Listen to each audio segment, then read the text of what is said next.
The transfer window deadline is fast approaching and Celtic have barely moved in the market. Martin O'Neill is asking for patience, but he's also confirmed interest in a striker and revealed what the board are really doing behind the scenes. Plus, a Celtic outcast has just deleted everything from his Instagram, and we've got major updates on squad moves. It's all happening. But first, make sure you like this video and subscribe to the channel for more Celtic content. We're now nearly halfway through the January transfer window, and Celtic have just one signing to show for it, Julian Araujo, who arrived on loan from Bournemouth.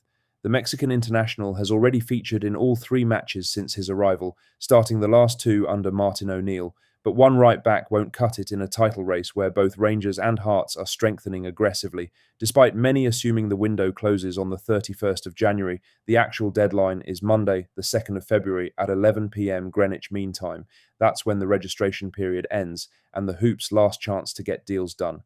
Between now and then, Celtic fans are hoping to see some serious quality added to the squad. There are 16 league matches remaining and the title race is on a knife edge. Celtic are in a dogfight, but they won't stay there unless they match their rivals in the market. Rangers and Hearts have acted early. They've identified weaknesses and addressed them. Celtic, so far, haven't, and they're quickly running out of excuses. Everyone has known that the Hoops need a striker for nearly a year now, yet, despite the club supposedly learning from their mistakes, an addition up top doesn't even seem imminent. The next few days will be telling. Celtic must make serious moves and soon. Now for the main story, as Michel-Ange Balisha was not in Celtic's matchday squad again last night. Despite the squad listing 2 right-backs, there simply wasn't room for him. That marks another chapter in what increasingly looks like a standstill in the DRC international's career. Balisha hasn't played a single minute for the Hoops since the 11th of December, when he featured for 13 minutes against Roma in the Europa League. That cameo came more than a month after his previous appearance, which was a 15-minute run-out against Midtjylland. Even returning from AFCON hasn't helped. Since coming back to Glasgow, Balisha has been omitted from squads, further suggesting that he's not currently rated by the coaching staff. The off-pitch picture has shifted too. Balisha has deleted all Celtic-related content from his personal Instagram account. The only Celtic post remaining is his original signing photo, and even that was the one initially posted by Celtic, which he simply collaborated on. For a player only 6 months into his Celtic journey, that's a striking visual statement. The 24-year-old arrived from Royal Antwerp in the summer for a reported £5 million after a drawn-out pursuit by the Hoops. Expectations were for him to contribute regularly on the flank, but it hasn't materialised. Complicating his options this January is his European registration status. Having already featured for Antwerp and Celtic this season, Balisha cannot play for another European club in continental competition this term under existing rules. That severely limits his potential loan or transfer destinations if he's intent on playing in Europe again before next season. If he does seek a move in this window, his options are narrow, and the only realistic place that would allow him to keep his European season alive might be a return to Antwerp. Whether that is something Celtic are willing to facilitate remains to be seen. It's one to keep an eye on over the next few weeks. In other news, Martin O'Neill has directly addressed fresh links between Celtic and Slovenian striker Franko Kovacevic as the January window continues to draw scrutiny. The Celtic boss was asked specifically about the player following reports circulating on the same night. His response was relaxed, dry, and revealing. Celtic's search for a striker has become one of the central talking points of the season. Supporters are watching every link closely as the club looks to strengthen an area that has lacked consistency. Each new name now brings questions directly to the manager.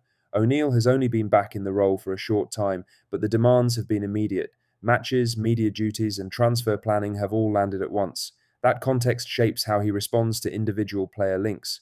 Rather than confirming or dismissing any single target, O'Neill framed the issue more broadly. His answer focused on volume, process, and need, rather than one specific player. It was a reply that reflected experience rather than excitement. Asked, "There is a player in Slovenia, Franko Kovacevic, who has been linked to Celtic tonight, a striker. Is he someone you would have a look at?" He said, "I think that I would. I am probably sure I have done. I have only looked at about 4,500 at this minute, and that is not bad since I am only in a week. So, yes, you can tell a mile away we need to get a centre forward." The tone of the comments stood out. There was humour in the exaggeration, but also a clear message underneath. O'Neill wanted it understood that recruitment work is active and wide-ranging. He did not single out Kovacevic for praise or rejection. Instead, he placed the player among many already reviewed. That approach keeps options open while cooling any sense of one deal being close.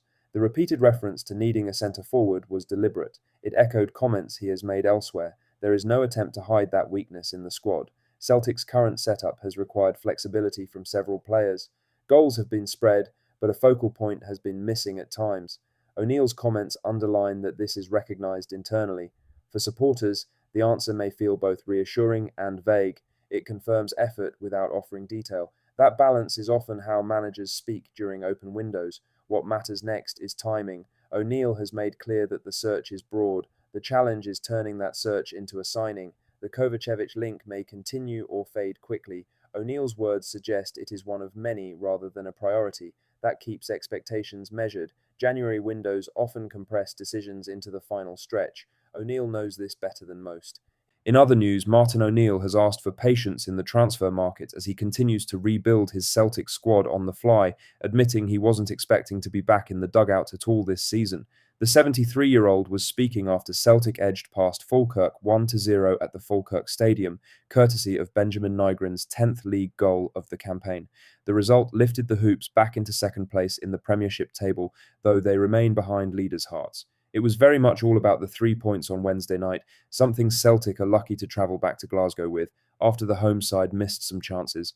The Hoops weren't at their best, but they achieved what they set out to do, and now they can prepare for the Scottish Cup tie on Sunday. Asked about potential January signings, including confirmed interest in Croatian striker Franko Kovacevic, O'Neill appealed to supporters and the media for understanding given the circumstances of his return. I thought my time had been done here, and so I wasn't expecting then to pick up the pieces again and then look at players. So just give us a little bit of time, cut me a little bit of slack, and we'll be okay. Celtic are still expected to add at least one striker before the window closes, with Kovacevic one of several names being monitored. There will hopefully be a few other positions added to too, but a striker must be the priority for the Hoops.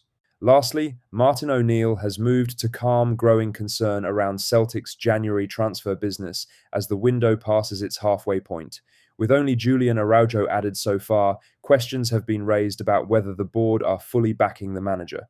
O'Neill addressed those doubts directly after the win over Falkirk.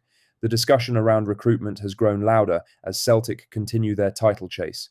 Supporters are anxious to see additions arrive, especially with injuries and a demanding schedule. The lack of early movement has fed a familiar narrative around hesitation. O'Neill's position at the club is different from most mid-season appointments. His return came quickly and unexpectedly, with little time for long-term planning. That context shapes how the current window is being handled. Rather than distance himself from the process, O'Neill has taken ownership of it. He has made clear that recruitment is not being blocked but managed carefully. That's all for today's Celtic news. If you enjoyed this video, make sure you hit that like button and subscribe to the channel for more daily Celtic content. Drop a comment below with your thoughts on the transfer window. Do you think we'll sign a striker in time? See you in the next one.